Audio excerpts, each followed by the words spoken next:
Hello everyone, welcome to Education Rise. दोस्तों, आज की इस क्लास में हम क्लास 12th के लिए जो मॉडल पेपर है ज्योग्राफी का, उसका कंप्लीट सॉल्यूशन करेंगे। यहाँ पर ये जो पेपर है ज्योग्राफी का, इसमें हम चारों सेक्शन हैं इसके, खंड अ, खंड ब, खंड द और खंड स और खंड द। तो ये चारों सेक्शन का हम सॉल्यूशन यहाँ पर करेंगे। और ये जो प्रश्न है, सबसे पहले हम खंड अ करेंगे। जो नए स्टूडेंट हैं, जो पहली बार हमारे चैनल पर आए हैं, उनसे मैं रिक्वेस्ट करूंगा आप चैनल को सब्सक्राइब जरूर करिए। यहाँ पर आपको मॉडल पेपर्स और साथ ही साथ जो स्टडी मटेरियल है वो भी आपको अवेलेबल हो जाएगा फ्री ऑफ कॉस्ट। तो आइए करते हैं सबसे पहले सॉल्यूशन। खंड अ जो है, इसमें हम देखेंगे जो पहला प्रश्न दिया हुआ है। यहाँ पर पहला जो प्रश्न दिया हुआ है, यहाँ पे लिखा हुआ है कि मानव भूगोल अस्थिर पृथ्वी और क्रियाशील मानव के बीच परिवर्तनशील संबंधों का अध्ययन है। मानव भूगोल को इस प्रकार परिभाषित करने वाले भूगोलवेत्ता कौन है? चार ऑप्शन है आपके पास में। आप अपना आंसर कमेंट बॉक्स में कमेंट करके जाइए और मैं जब बताता हूँ तो अपना आंसर का मिलान कर दीजिएगा। पहला है ऑप्शन अ एलन सी सैंपल, ऑप्शन ब है ब्लॉस, ऑप्शन स है रेडजेल और ऑप्शन द है ग्रिफिथ टेलर। तो ये जो परिभाषा है दोस्तों, ये परिभाषा एलन सी सैंपल ने दी है। ऑप्शन अ इसका सही जवाब है। दूसरा प्रश्न है, निम्नलिखित में से कौन सा जनसंख्या वितरण को प्रभावित करने वाला भौगोलिक कारक है? प्रश्न को ध्यान से पढ़िए और उसके बाद में जवाब दीजिए। आपके सारे प्रश्न राइट हो जाएंगे। अपना आंसर आप देते जाइए और राइट आंसर का मिलान करिए। ऑप्शन है हमारे पास चार। पहला ऑप्शन है खनिज, ऑप्शन ब है नगरीकरण, ऑप्शन स है धर्म और ऑप्शन द है जलवायु। तो दोस्तों, इसका सही जवाब रहेगा ऑप्शन द, जलवायु जो है ये जनसंख्या के वितरण को प्रभावित करने वाला एक भौगोलिक कारक है। आगे बढ़ते हैं और तीसरा प्रश्न यहाँ पर हम करेंगे। तीसरा प्रश्न ये रहा कि निम्नलिखित में से कौन सी फसल गहन निर्वाह कृषि का एक प्रमुख उदाहरण है? चार फसलें हमारे सामने दी हुई हैं। इसमें से आपको बताना है कि गहन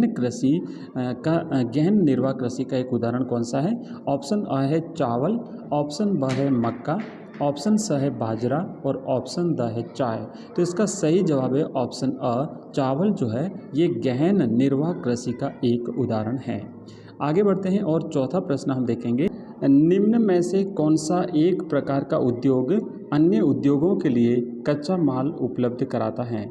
तो चार ऑप्शन है हमारे पास। ऑप्शन अ है कुटीर उद्योग, ऑप्शन ब है छोटे पैमाने के उद्योग, ऑप्शन स है आधारभूत उद्योग और ऑप्शन द है स्वच्छंद उद्योग। तो इसका सही जवाब रहेगा ऑप्शन स, आधारभूत उद्योग जो है ये अन्य उद्योगों के लिए कच्चा माल उपलब्ध कराता है।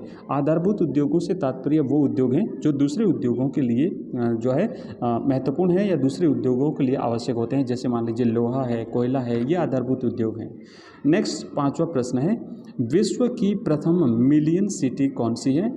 चार ऑप्शन है हमारे पास। ऑप्शन अ है पेरिस, ऑप्शन ब है लंदन और ऑप्शन स है न्यूयॉर्क, ऑप्शन द है टोक्यो। तो इसका सही जवाब है ऑप्शन द, टोक्यो। यानी जापान का जो शहर टोक्यो है ये विश्व की प्रथम मिलियन सिटी है। नेक्स्ट छठा प्रश्न।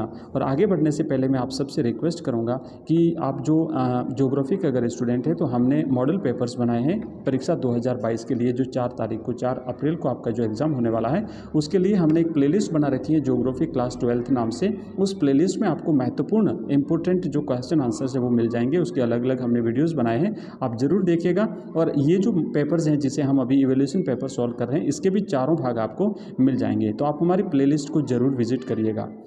चलिए, छठा प्रश्न है कि भारत की प्रथम संपूर्ण जनगणना कब आयोजित की गई थी?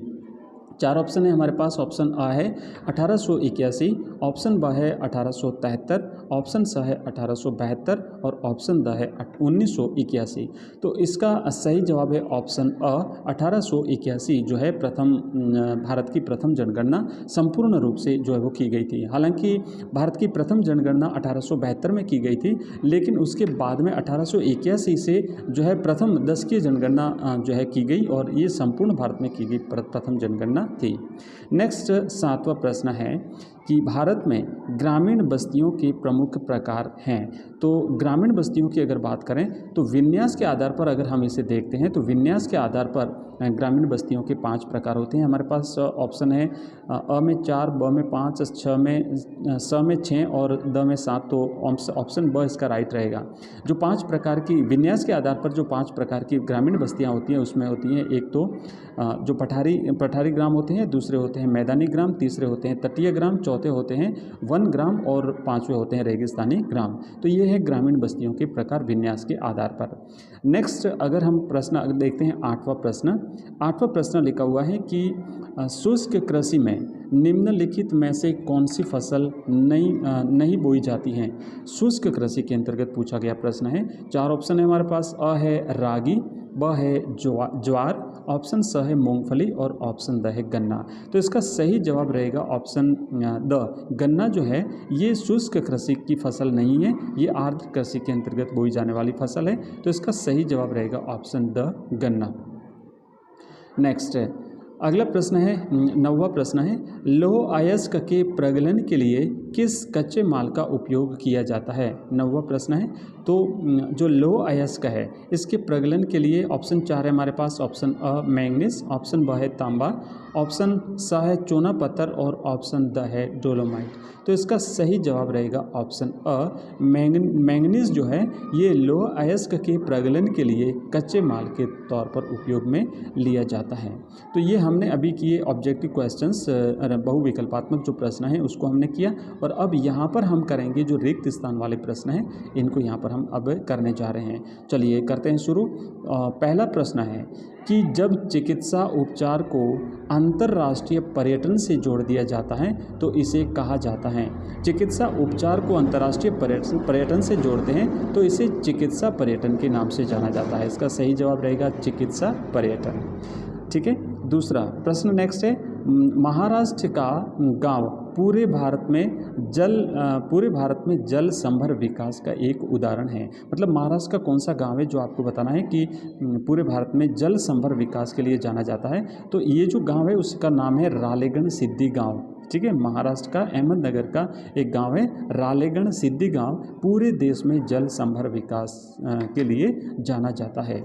नेक्स्ट चौथा प्रश्न है भारत की सड़क जाल विश्व का सबसे बड़ा सड़क जाल है। तो भारत का जो सड़क जाल है वो विश्व का दूसरे नंबर का सबसे बड़ा सड़क जाल है। ठीक है ना, दूसरे नंबर पर भारत की सड़कों का जो विस्तार है वो विश्व में दूसरे नंबर पर जाना जाता है। तो ये हमने रिक्त स्थान वाले प्रश्न किए। और अब हम करेंगे अति लघुत्रात्मक प्रश्न। एक बार फिर से आप सबसे रिक्वेस्ट, जो नए स्टूडेंट हैं चैनल को सब्सक्राइब करेंगे, अपने मित्रों के साथ इस वीडियो को शेयर करेंगे। और साथ ही साथ आपको अगर स्टडी मटेरियल चाहिए जिसमें हम आपको हिस्ट्री, पॉलिटिकल साइंस, हिंदी साहित्य, हिंदी कंपलसरी, इंग्लिश कंपलसरी और ज्योग्राफी, ये 6 सब्जेक्ट का स्टडी मटेरियल प्रोवाइड कराते हैं। अलग अलग प्लेलिस्ट बनी हुई है, आप अपनी प्लेलिस्ट के हिसाब से, अपने सब्जेक्ट के हिसाब से हमारी प्लेलिस्ट को विजिट कर सकते हैं। चलिए अति लघुत्रात्मक प्रश्न करते हैं। पहला प्रश्न है एशिया में बहुत स्थानों पर कम लोग और कम स्थानों पर बहुत लोग रहते हैं, यह कथन किस भूगोलवेत्ता का है। तो ये कथन जो है ये जॉर्ज बी क्रेसी का है। ठीक है, जॉर्ज बी क्रेसी का ये कथन है, इन्होंने जो है ये कहा था। और अब ये जो वीडियो है काफ़ी लंबा होता जा रहा है तो मैं इस वीडियो को यहीं पर क्लोज करता हूँ। और नेक्स्ट जो बाकी जो क्वेश्चंस बचे हुए हैं, भोजन संग्रहण विश्व में किन 2 क्षेत्रों में किया जाता है, उच्च प्रौद्योगिकी उद्योग में कार्यरत श्रमिकों को किस नाम से जाना जाता है, अंकीय विभाजन के बारे में आप क्या जानते हैं, और बाकी जो प्रश्न है खंड ब, खंड स और खंड द, वो सारे प्रश्न हम नेक्स्ट वीडियो में लेंगे। ठीक है, तो नेक्स्ट वीडियो जल्दी आपको मिलने वाला है, क्योंकि ये वीडियो काफ़ी लंबा हो जाएगा। तो नेक्स्ट वीडियो जल्दी आपको मिल जाएगा। आप वीडियो का वेट करिए और अपने मित्रों के साथ इस वीडियो को ज़्यादा से ज़्यादा शेयर करिए। Thank you very much. आप सभी का बहुत बहुत धन्यवाद।